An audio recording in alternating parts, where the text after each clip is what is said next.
Senhora Presidente, cumprimentar o Sr. Engenheiro Faria de Oliveira e os restantes representantes da Associação Portuguesa de Bancos. Sr. Deputado, não está a ser ouvido, tem que chegar o microfone.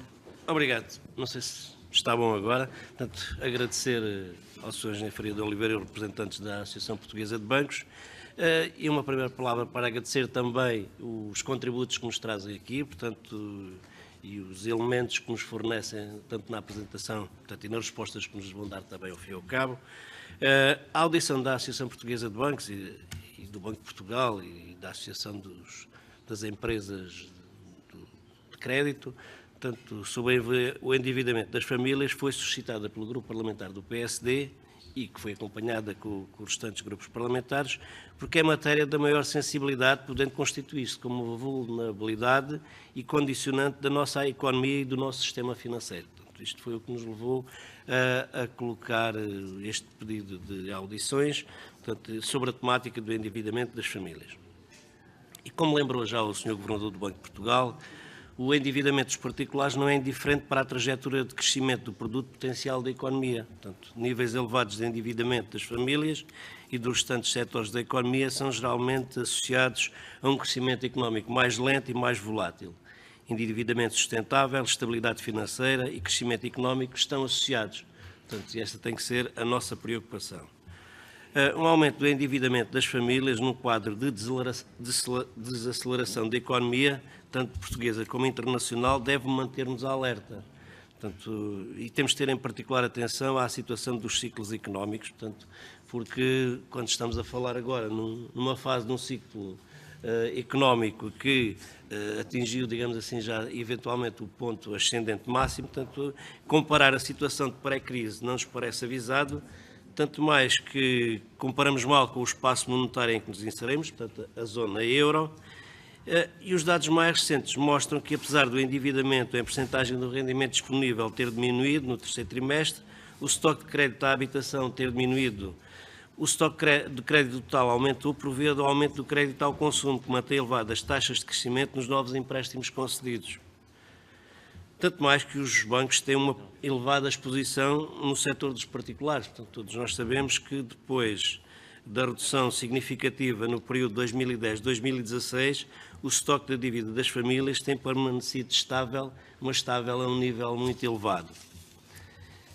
E também uma questão que foi aflorada, portanto, a questão da poupança.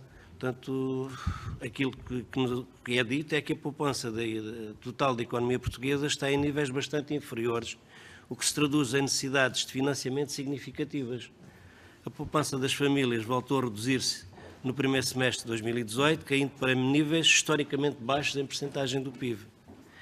É necessário minimizar o risco de incumprimento, não promovendo um risco excessivo no balanço dos bancos. E se nós olharmos para aqui que é o contributo do Governo, em termos de orientação e sinal político, os sinais são claramente contraditórios. Por um lado, tem implícito um discurso de incentivo ao consumo. Está claramente um incentivo ao consumo. Por outro lado, não existe uma política de promoção de incentivo à poupança, conforme referiram, e que é uma das, digamos assim, das pechas do processo. E, por outro lado, existe um agravamento fiscal muito forte do crédito ao consumo, mas que é desvirtuado, digamos assim, pelo incentivo que é feito ao consumo. Portanto, parece-nos que era muito mais virtuoso criar instrumentos de poupança que permitissem compensar e permitissem esse investimento do que, pura e simplesmente, ir sucessivamente agravando a tributação sobre o consumo, não existindo medidas que permitam e incentivem a poupança. Dado este enquadramento e o que foi descrito, portanto, aqui temos várias questões que queríamos colocar à Associação Portuguesa de Bancos. Se consideram sustentável o aumento do crédito ao consumo, tendo em considerações os níveis atuais de endividamento das famílias?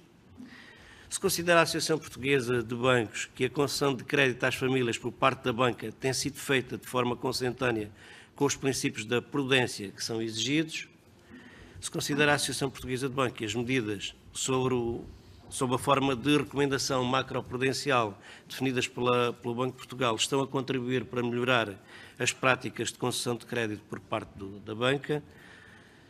Por outro lado, como é que a Associação Portuguesa de Bancos lê a inversão do padrão de endividamento total do setor privado não financeiro, portanto, que volta a ter uma dívida de particulares com valores superiores às sociedades não financeiras, portanto, o que voltou a ocorrer, era uma situação que ocorria antes da emergência da crise e que foi ultrapassada no período da crise e que nesta altura se verifica de novo que está-se a verificar o mesmo padrão em termos de endividamento que se verificava antes da crise. Portanto, a Sra. Doutora falou no que é que aconteceu com os produtos de crédito, com a situação do crédito, mas também queríamos questionar em relação àquilo que são a oferta dos produtos de poupança, qual tem sido a resposta, qual tem sido os problemas que se verificam, em termos políticos, qual é a resposta que pode ser dada para que de facto seja incentivado esta situação. Portanto, em termos gerais, estas são as grandes nossas preocupações e que queríamos que, da parte da Associação Portuguesa dos Bancos, desse uma perspectiva em relação a estas questões, porque são fundamentais para o grupo parlamentar do PSD. Obrigado, Sra. Presidente.